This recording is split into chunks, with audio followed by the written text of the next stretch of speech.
ole Facebook hanlu tila WhatsApp emo Insta emo hay an status aten no up theni kawangai takchem emo mi pa mai chia tu mak ring to lawang ti emo hay in thren chung chang te samang min threna itel lo chuan an ti angreng ang chi hi status vela hian tam thin khop maya mi ngai zong nei hi va soi ska kan va sei sel ngo thei chu ni lawa maro chu weekend ma a ngai zong nei hi atul berem ti zoka hi kan soi ho don ania ama sa in tlerol chua him veli chuan in ngai zona hian mangaina tak tak om lo ti hi han shapot maila nun ti chiat pha khop turin alaka luang liam du sula atina mai mayang che ti ka hril du che ni dikta ka soi chuan ngai zong nei mal tu te hian sex ati luara yoi lo mai theya ma se ani tlat chi ni ani thei da chu ngai zong nei chuan kal thui ol big mm ya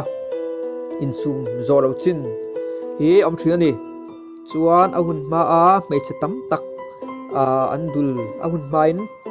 andul lo kiara ngai zong in nei lo na chuan sexa thlem na idong mia lawang chu an ti thei ho lawanga amaro chu ngai zong nei ai chuam in nei lo khan sex lama tam takin kong tam takin ifil him dei jok to ni ti kha kan soi duwa mai se pakhat en ton tlak tak mai chanchin kan soi duwa kum som ni achuang towa ngai zong ala nei lawa a mui tak ngel po ala virgin ani enga tinga ngai zong in nei ngai lo tian zo chuan tiang hianin a changa ka thiang hlimna te ka taksa le keima hi chu nakina ka pasal ta turani hemi hi ka exani anti luai ni hi ka dulawa pathian ne na pasal ka ti la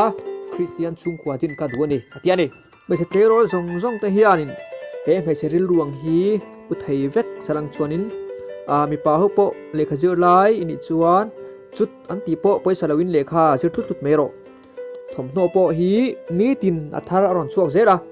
tuna nal kan ti hi na kum loka chuan nge alak thing mai dorani ti mai tiang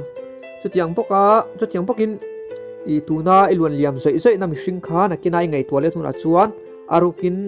nge ilanui kur lawang te soi theilawani ke mani level tok angzel hi copy kan buthina ni ti hriala i level a san chuan i phu tok po asangang tiang zelin chuan nupui pasal pakha chau nei turin ilo pianga chuwang chuan inupui pasal ni lo tu tam tak ta na i hun le tha mitui le naptui lo sen chiam kha a thul ber lawani ti hriala pathian ne nai kopui o mi chu ti la mel ni lo ril ru te en thin tu pathian chuan ilung o i hlia na tur mi chu a penge yang che ti ka ringani ole to per na tan chuan nge zona ko nga hian quantity a in quality apoi mo zo kan ti lo hranang fola chuan i pathian tan inu nong pang zelang che